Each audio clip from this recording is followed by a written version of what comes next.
Olá pessoal, nós estamos aqui com uma entrevista muito bacana hoje. Entrevista com Luiz, um garoto de 18 anos que é contador de histórias. Então ele vai contar uma história pra gente e contar a própria história, um pouquinho da experiência de vida dele nessa atividade tão fascinante. Vamos lá! Bom, você disse que eu vou contar uma história, mas tenho que contar a minha história. Só que quando a gente conta histórias, a gente também não deixa de contar nossas próprias histórias, né? E eu acredito muito nisso.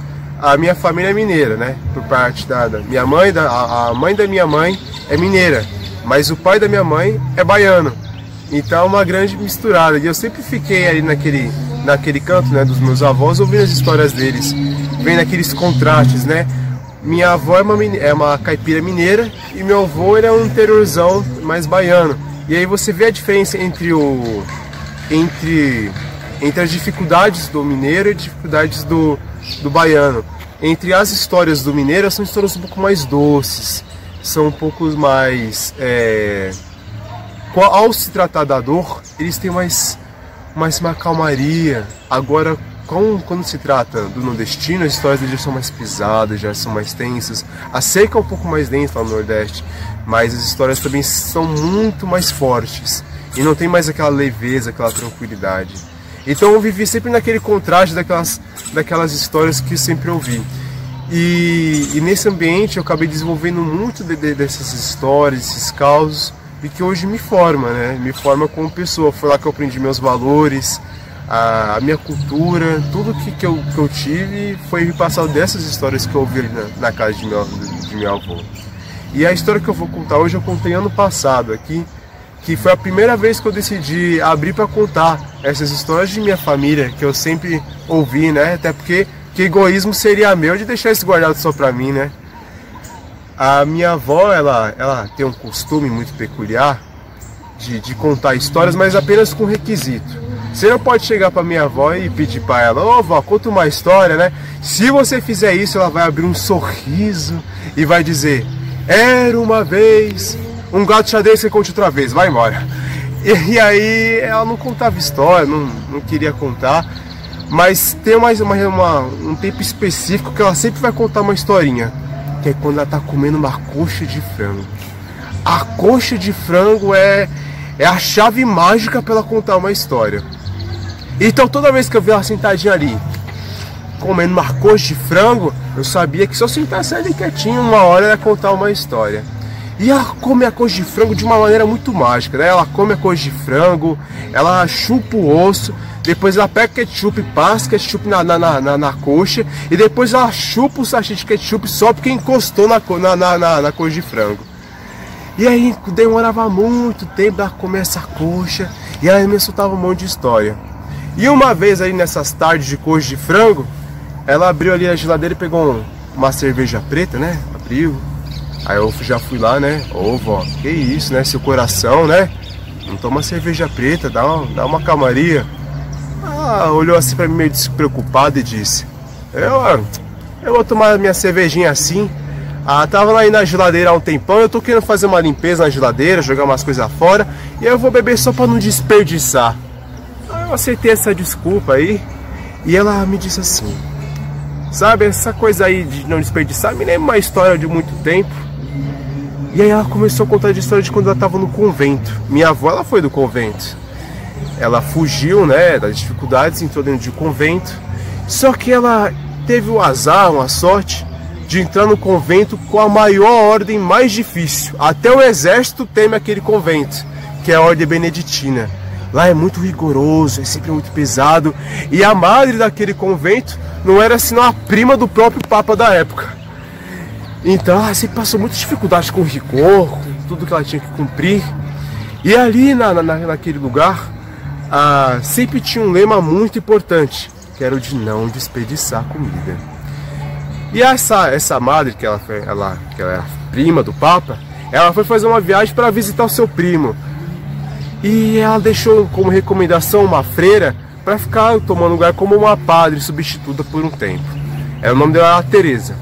Aí chegou assim: ó, Teresa, faz o seguinte, Teresa, aqui no nosso convento nós temos uma ordem de muita importância. Você sabe muito bem os nossos requisitos. Acima de tudo, não desperdiçar, independente de qualquer coisa. Disse isso pra Tereza e foi-se embora lá pra Roma. Passou uns dias, o convento tava pacífico, não tinha nenhum problema.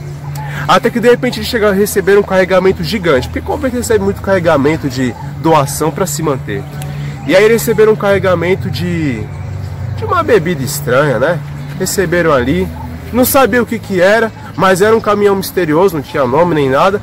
E como eles não podiam jogar tudo aquilo fora, eles deixaram ele no cantinho ali, na cozinha, no armazém. Passou mais um tempo, já faltava só uns 2 dias para a Madre chegar.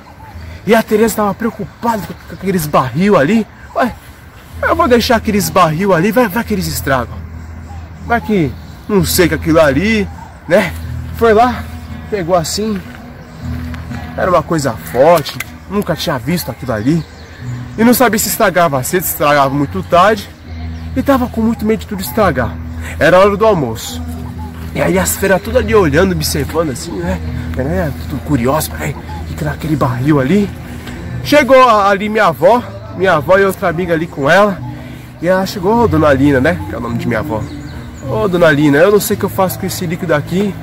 Não sei se nós bebe, não sei se nós faz, o que nós faz com isso daqui. Se a gente doa de novo, não dá tempo de doar, vai que estraga. Se a Madre chegar aqui e ver tudo esse barril aí, sem ninguém beber, sem ninguém fazer nada, ela vai ficar brava comigo.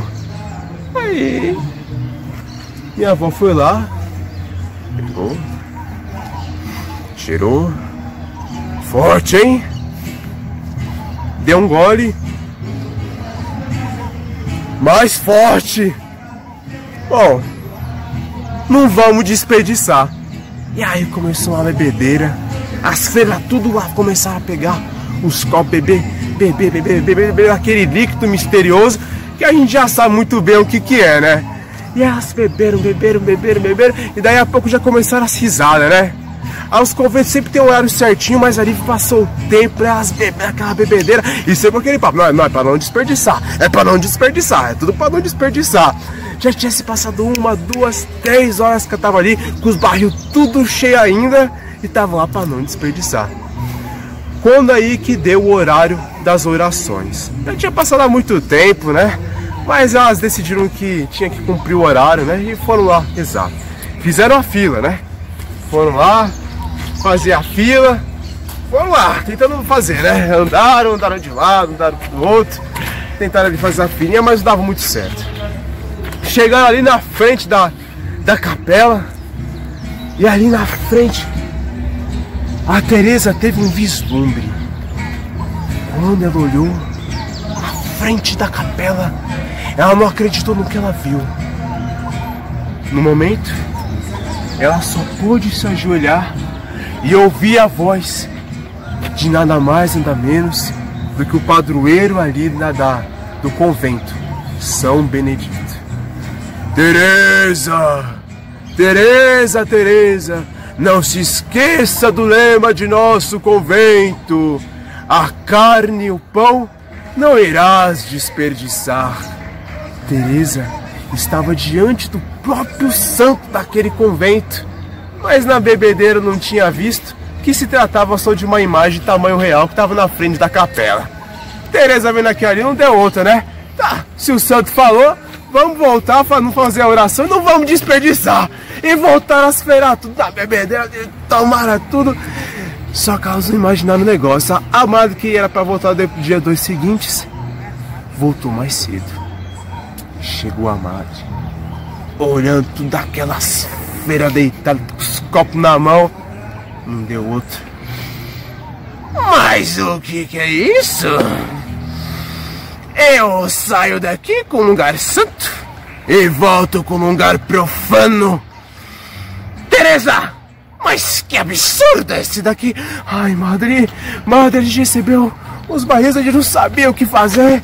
A gente teve aqui para não desperdiçar, a senhora mesmo que disse. Aqui, ó, Madre.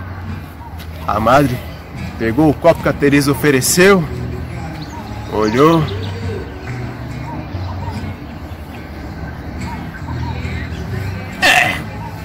algumas coisas realmente não dá pra desperdiçar. Forte. Forte. Meu nome é Luiz Felipe, tenho 18 anos, sou de São Paulo, capital. O meu contato eu uso o meu Instagram mesmo, pode entrar em contato. lufe.rsouza com S. Então entra lá em contato, mas eu publico algumas coisas do meus trabalhos. Eu conto história desde cedo, então eu sempre fui criado família de contadores de história. Minha mãe conta história, minha avó conta história, inclusive como voluntário no Viva. Então eu sempre fui criado numa família de contadores de história, então não deu outra, né? Acabou que nesse berço de histórias eu sempre acabei contando. E pretendo continuar sendo o corpo delas, né? Pra onde eu for.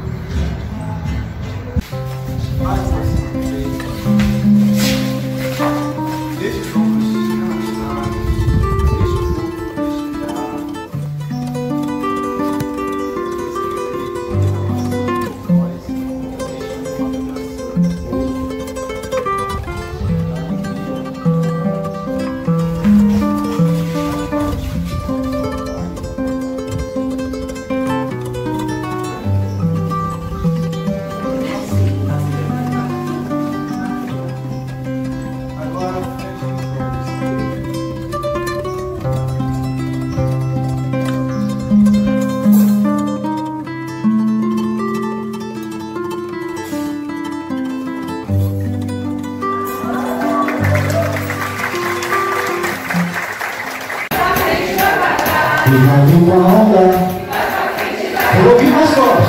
Peixe traidor, tu não sabe o que tu faz. Peixe traidor, tu não sabe o que tu faz. Cuidado com a onda, e vai pra frente e vai pra trás. Cuidado com a onda, e vai pra frente e vai pra trás. Como é que se brinca isso? Cuidado com a onda, e vai pra frente e vai pra trás. Cuidado com a onda, e vai pra frente e vai pra trás. Cuidado com a onda, e vai pra frente e vai pra trás. Raioquande, Arroquiomope, bom dia. Eu sou o cacique Siratã, do povo Pataxó. A minha comunidade ela fica no estado da Bahia, né, no município de Porto Seguro. E a minha etnia é Pataxó. O seu nome?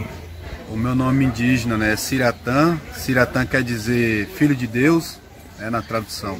Perfeito. Fala sobre a cultura do seu povo, o que difere a cultura do seu povo. Por que não se pode dizer que indígena é tudo igual? Então, pessoal, nós somos, né, do povo Pataxó, da etnia Pataxó. Hoje o Estado brasileiro ainda, né, restaram 305 etnias, né, então não tem só Pataxó, aqui nós temos uma diversidade, né, no nosso país tem Pataxó, Yanomami, Machacali, Botocudo, Krenak, uma diversidade, né, cultural, uma diversidade aí linguística também, né, são mais de 200 línguas faladas no nosso país, né, e o povo Pataxó, nós somos considerado um dos primeiros povos, né, a ter o primeiro contato com os portugueses quando chegaram em 1500 lá no extremo sul da Bahia, e hoje nós somos considerados um dos maiores grupos indígenas da Bahia, né. Tanto que nós temos lá na nossa região 49 territórios, 49 aldeias, né? Atualmente nós estamos chegando à população de 38 mil Pataxó. E a nossa luta hoje lá foi mais pela permanência no território, né? A garantia do nosso território. E por conta da insistência do nosso povo de permanecer no território, nós ficamos com a maior sequela, né? Carregamos sobre nossos ombros a miscigenação do Brasil, né, no qual nós passou a ter o primeiro contato. Então nós temos o sangue do índio, do negro, do colonizador, o sangue de outros povos também que tivemos que nos misturar. E a questão linguística, né, que hoje nós falamos o português por conta, né, da colonização, primeiramente com o nosso povo. E hoje nós desenvolvemos lá na nossa aldeia também um projeto que é a retomada da língua, né, Pataxó, que hoje damos o nome de Patiohan. Patiohan quer dizer linguagem do povo guerreiro. E essa língua ela é trabalhada hoje dentro das aldeias, dentro das escolas, né, com o nosso povo, ensinando nossas crianças. A gente jovem já tem um domínio do retorno da língua, né? Então a gente vive lá, a maioria das aldeias lá em Coroa Vermelha, lá em Porto Seguro, a maioria das aldeias sobrevive através do turismo, né, porque é uma região turística. mas tem aldeias que desenvolvem agricultura, plantio. A minha aldeia lá, nós trabalhamos com turismo e lá também é um local onde nós buscamos fortalecer a nossa cultura e a preservação ambiental. Existe a agricultura de base? O que vocês plantam, o que vocês colhem? Então, como eu disse a vocês, tem aldeias que eles já desenvolvem agricultura, né, de base. A minha aldeia, ela é uma área de 827 hectares, né, conquistada com muita luta, mas essa área ela é toda denominada de área de preservação ambiental. É tanto que na região é a única área verde que tem, porque justamente se encontra em uma demarcação indígena. Existe muito grileiro por lá? Então, nosso conflito lá é com a questão da mobiliária, área imobiliária, né? Então, tem muitos empresários querendo investir na região, querendo fazer grandes eco-resort, né? E nós estamos lá resistindo para manter um pedaço ainda da Mata Atlântica viva, né? E um pedaço da nossa vida também. Qual seria o seu apelo pela sua cultura, pelo seu povo, você como cacique, qual seria a sua maior reivindicação em prol do teu povo? Então, a nossa maior reivindicação, né, a maior luta do nosso povo justamente é a demarcação dos territórios. Enquanto não houver os territórios demarcados, nós, enquanto liderança, como cacique, a gente também fica de mãos atadas, porque a gente fica impossibilitado de buscar projetos sociais na área da educação, da saúde, né, da agricultura. A gente não tem como, porque nós esbarramos nesse sistema, né? Então, quando um território ele é legalizado, ele tem, né, a demarcação, então a gente consegue também ter as políticas públicas para poder ajudar o nosso povo.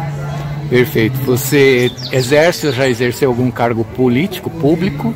Eu sou uma liderança política, por ser cacique, né, uma liderança tradicional, mas hoje eu também estou como presidente do Conselho de Cacique do meu povo, e a gente tem feito alguns enfrentamentos nesse sentido aí,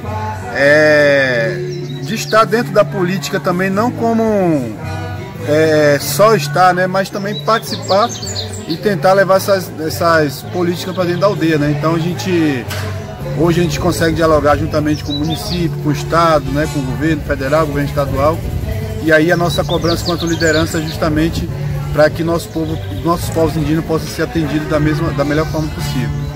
Muito obrigado pela colaboração aqui para o programa da TV Humana e sucesso na sua empreitada, na sua luta, e viva o povo indígena brasileiro. Auere, gratidão. Auere.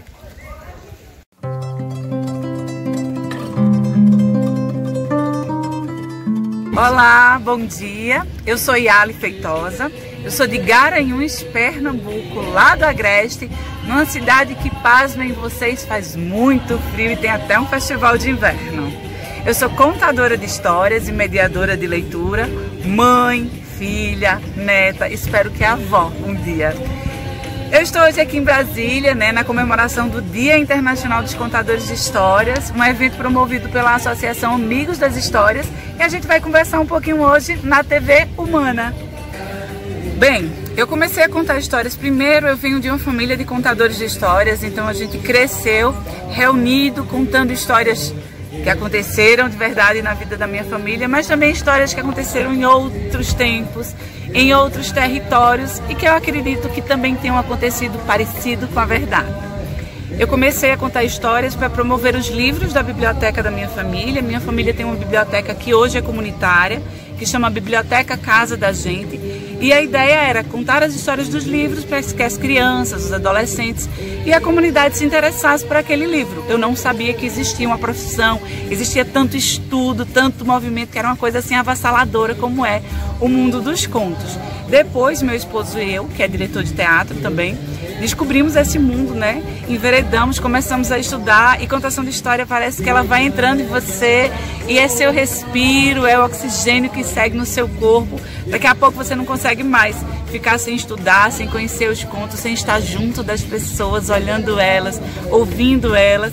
E eu costumo muito dizer que hoje em dia você tem muito que agradecer o ouvido das pessoas e principalmente o tempo. Porque se dinheiro é difícil de achar, tempo parece que está mais difícil ainda. Quem achou o tempo, achou um pote lá no final do arco-íris. Como eu disse a vocês, eu comecei contando histórias assim para desenvolver, para divulgar os livros, né? E aí eu fui conhecendo eventos, fui vendo esse mundo, fui conhecendo pessoas, enveredando nesses estudos. E hoje eu sou contadora de histórias, mediadora de leitura. Trabalho também no Centro Cultural do Sesc, lá na minha cidade, em Garanhuns, que é um centro cultural muito rico. A gente consegue vários espaços de contação de história lá, graças a Deus a gente está começando a caminhar. Bem, eu tenho várias sessões de histórias diferentes. Eu sempre escolho a história de acordo com o local e o propósito do que a gente vai fazer. Antes eu contava histórias só para crianças. Aí eu fui para um evento na Argentina e eu vi um peruano e uma peruana contando histórias com cunho político e eu fiquei encantada. Eu disse, meu Deus do céu, existem várias formas de contar história.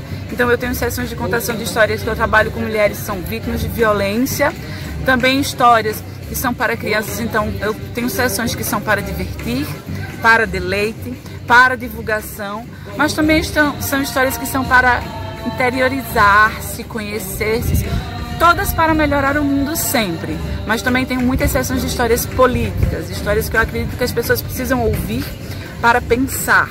Porque eu brinco muito que as pessoas têm essa ideia de que a arte tem que ser bonita, tem que divertir. Algumas artes são bonitas e para divertir. Outras são para incomodar, para fazer pensar, para modificar, para você se estruturar e ter certeza assim, não é isso que eu acredito, ou eu acredito diferente e agora eu vou rever os meus conceitos. Então, eu acredito que a contação de história ela também tem esses viés, né?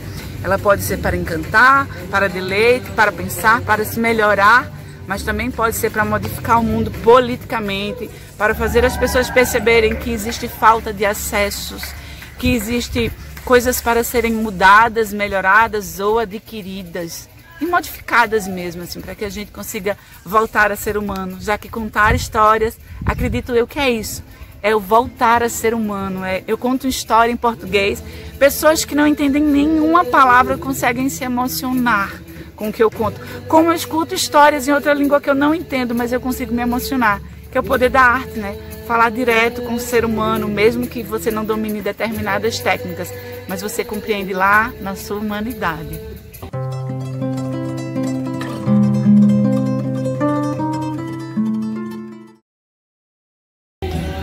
E a história começa assim.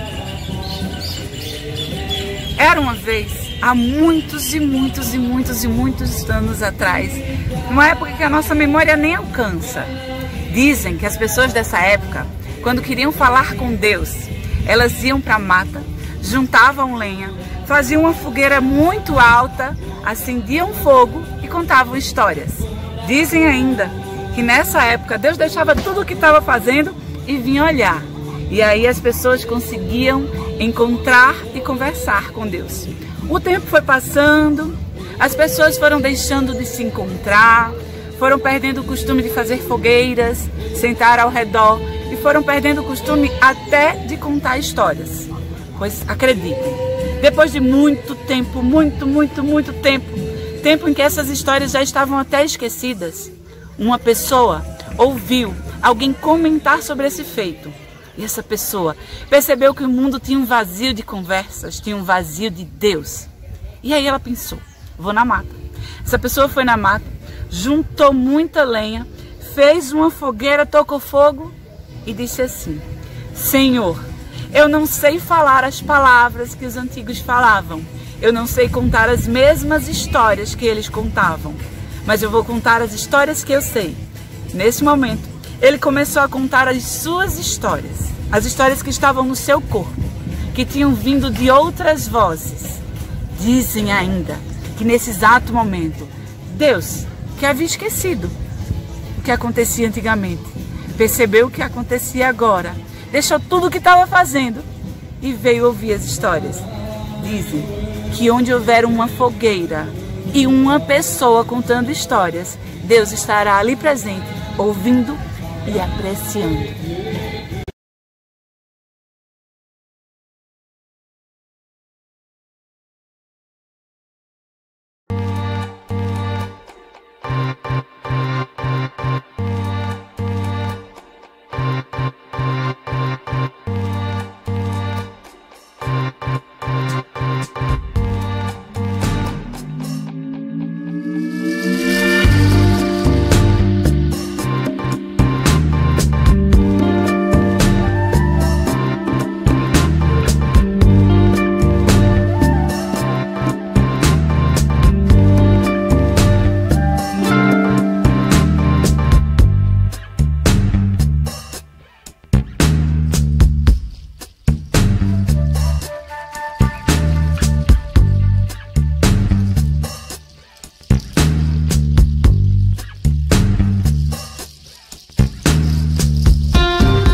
Eu trago aqui uma história pra te contar.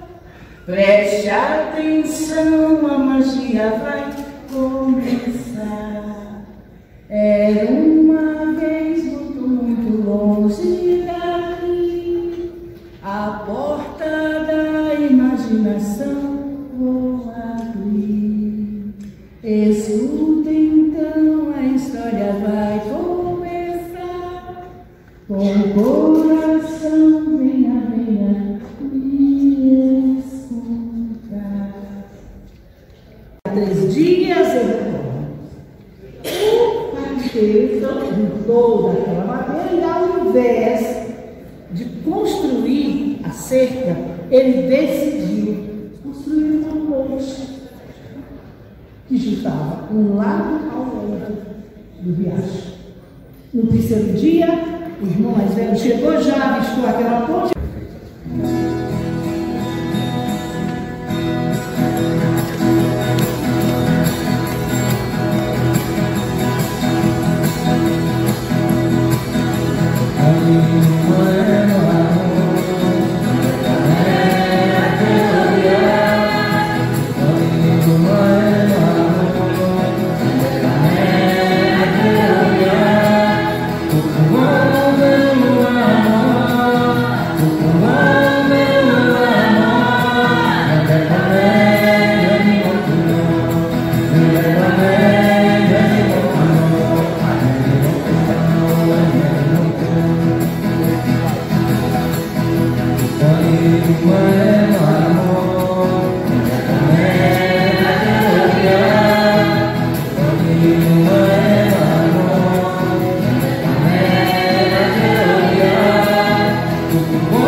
Existe um caminho do norte do Brasil, então é uma região bastante visitada, uma região importante, bastante visitada. E lá no início, no início de tudo, havia alguns indígenas, né? Então a gente tem muitas lendas lá.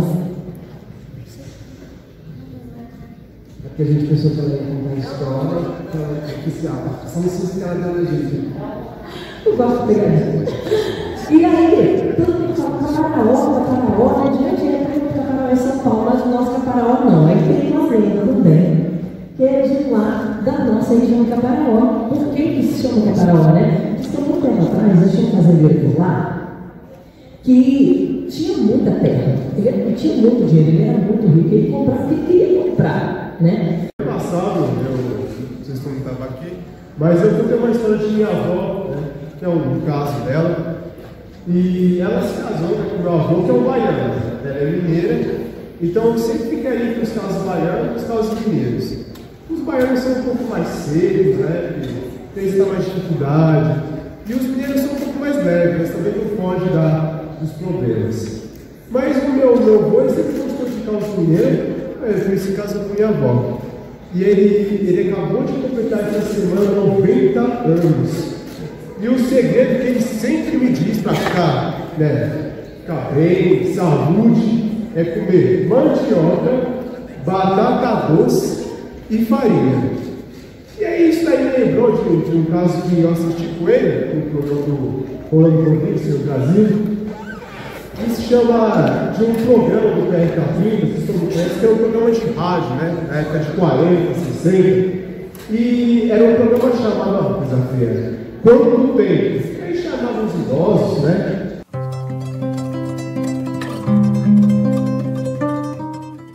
Da contadora de histórias. É também uma sessão em agradecimento, em gratidão a quem transforma as nossas vivências e existências em poesia e a quem mantém nossa relação com a nossa própria ancestralidade e com os fenômenos humanos, muitas vezes desprezados. Portanto, é uma sessão em homenagem ao Dia Internacional do Contador e da Contadora de História. Esta sessão foi requerida por mim, deputada Érica Cocai.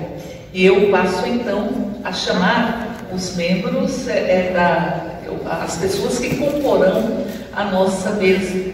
Eu gostaria de chamar o deputado distrital, Ricardo Vale, que é vice-presidente da Câmara Legislativa do Distrito Federal.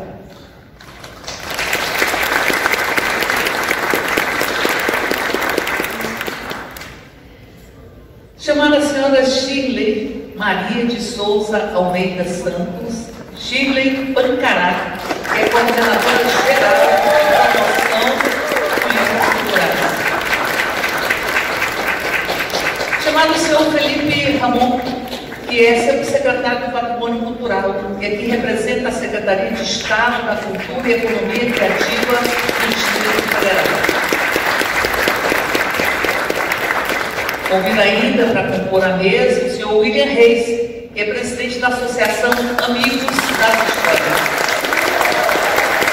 E quantas histórias a nossa universidade, e quantas histórias a grandeza deste país tem para que sejam sempre contadas. Por isso, mais uma vez, gratidão aos contadores e contadoras. Convidar o senhor Ciratã, que é cacique da comunidade Patajó, do sul da Bahia. E o senhor Teron, que é cacique da comunidade Tupi-Guarani de São Paulo. Quando for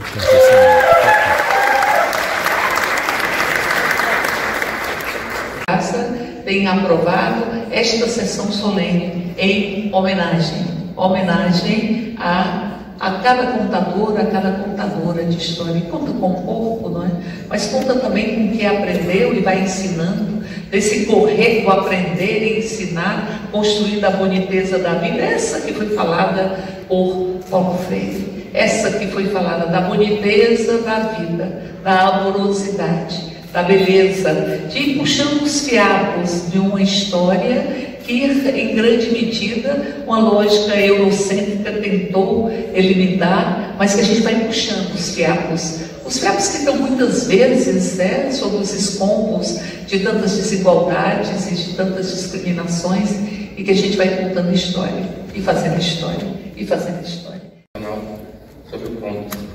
Para nós indígenas, é o momento mais importante e mais esperado pelas crianças do nosso dia. É o momento onde a gente senta na beira da fogueira, onde a gente escuta nossos mais velhos contar as histórias. Às vezes não muito boas, mas é importante para que a gente possa também estar levando para a nossa vida, né? Esse ponto que os nossos mais velhos passaram. Boa tarde a todos. Deputada Érica Cocai, senador cumprimentar as autoridades e contadores de história, muito obrigado por terem vindo, se deslocado até Brasília. É muito importante a gente receber os contadores de história por dois motivos. E aqui reside a importância fundamental desse ofício, que é ancestral e milenar, né? O primeiro é a transformação da realidade em duas dimensões das letras que estão no papel para o mundo em três dimensões. E para isso vocês usam a voz, o corpo, as roupas, os gestos. Isso tem um papel fundamental no estímulo à leitura, na inserção das comunidades nas literaturas, sejam elas em texto, em papel ou nas literaturas verbais, né?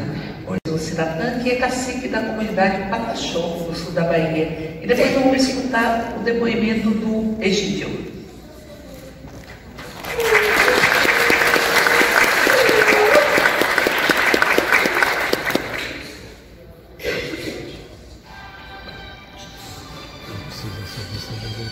Senhor Jamuchomupi, Capitão Costume Raciatã, Nacaecó, Pataxi, Pataxó. Egídio Trambaioli Neto, que é escritor e editor da editora Uirapuru, para fazer um depoimento nesta sessão.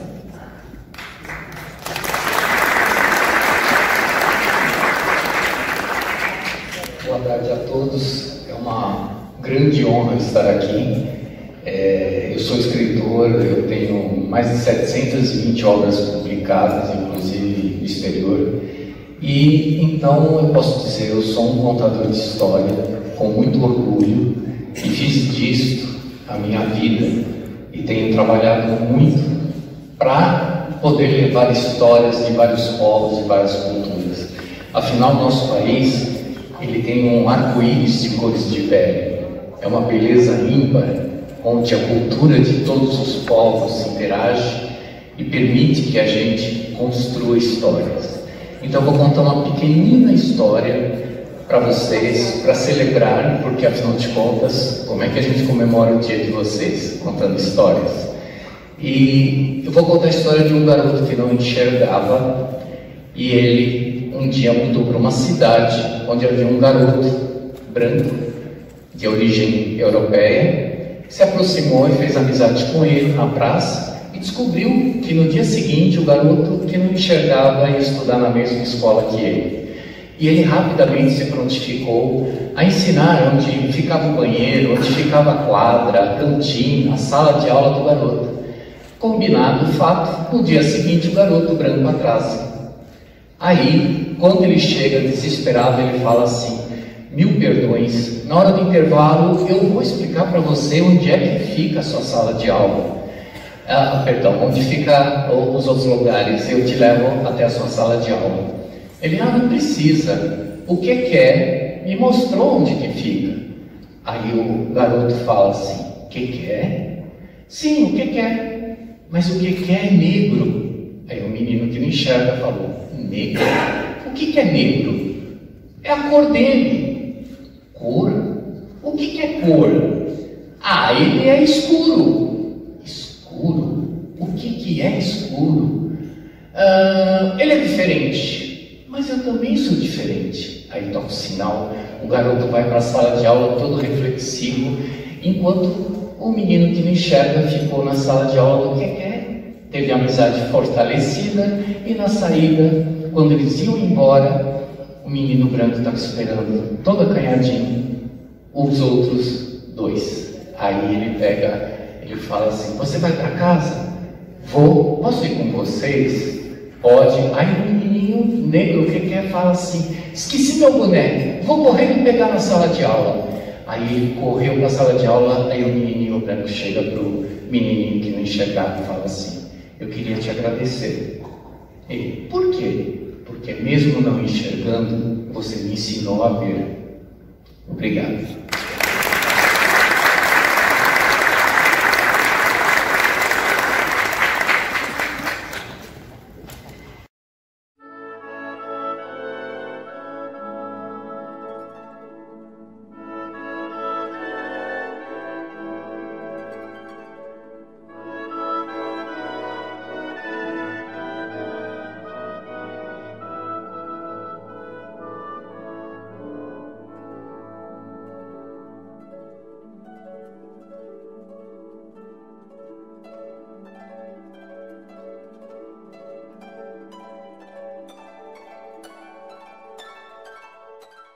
O Ministério está para dizer que o cocá já existia nesse país antes das coroas e que Tupã de Cocá representou esse povo de forma muito mais legítima do que todas as coroas. Então, portanto, passar a palavra para Chico Carlinhos Souza Almeida Santos. Depois nós vamos escutar Laia Carolina Arvelos, do grupo Borboletas, no Aquário, de Patrocínio, Minas Gerais. Boa tarde a todas, todos e todes.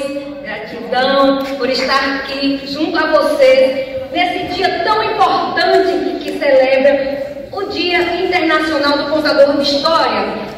Vamos observar a lua, vamos observar o sol, em que lua nós podemos colher aquele barro para fazer aquela peça, em que lua nós podemos colher aquela madeira para fazer a casa, em que momento nós precisamos ter o respeito à cosmologia e à natureza. E isso eu me encerro por aqui, porque senão eu vou querer passar a tarde toda contando histórias e trago aí para vocês um abraço da secretária Juma Chipaia, da Secretaria de Articulação e Promoção de Direitos Indígenas, e da ministra Sônia Guajajara. Gratidão.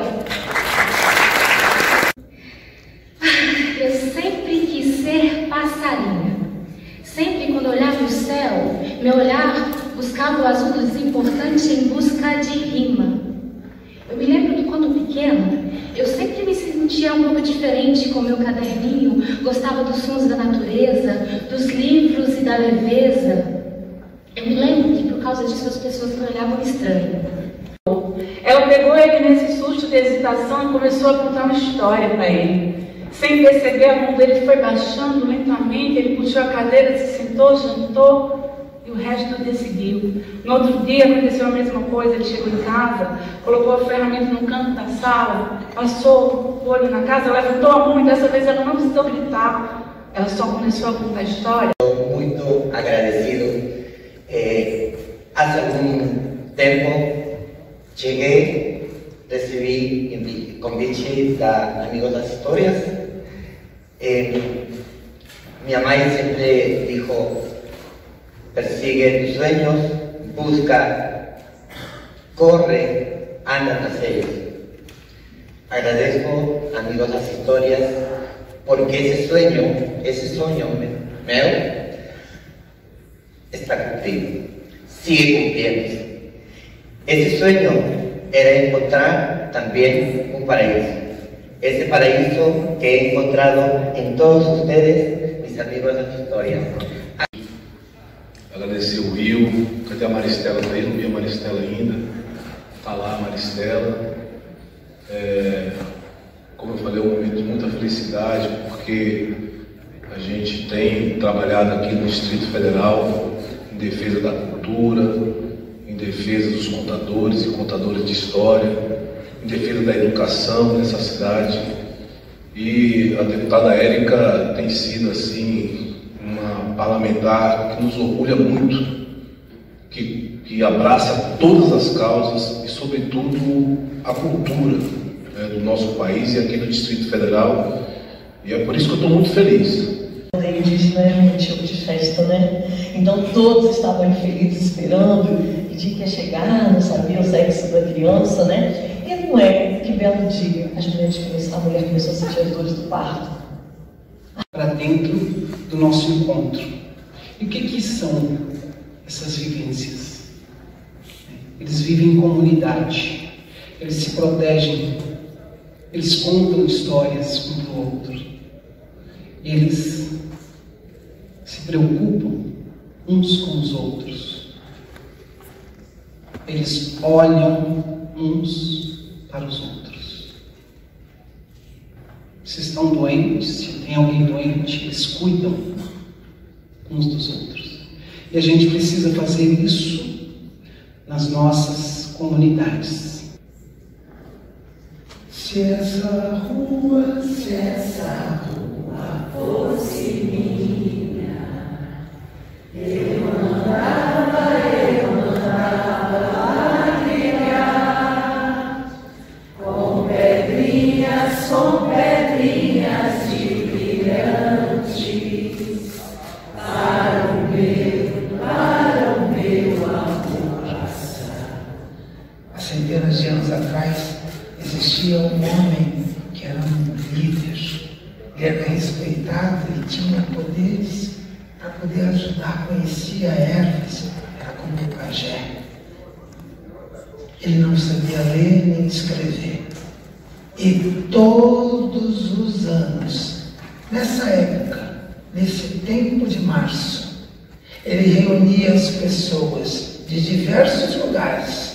Homenagem aos povos originários, para a gente dizer que é tinta de urucum e genipapo e não cicatrizes que a gente quer na nossa pele. Para dizer que os povos indígenas que tantas vezes ocuparam os gramados desta esplanada e diziam que tem os 3 poderes constituídos, mas também há um poder popular e há um poder dos encantados.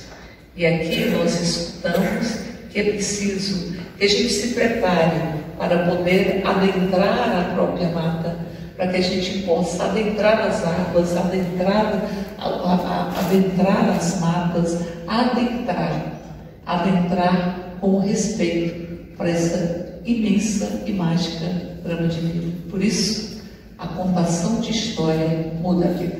A contação de história faz brilhar o olho, faz pulsar o coração de tantas pessoas. E a contação de história, ela tem a possibilidade de fazer com que os mistérios da vida eles possam ser entendidos e interpretados a partir da relação que nós temos com o outro, porque é com o outro que a gente constrói as nossas subjetividades e as nossas identidades. Aqui o William dizia que é como se são comunidades que se criam, e é territorialidade, trança de saberes, tranças de fazeres, tranças de afetos, tranças de existências. E a contação de história vai construindo tranças.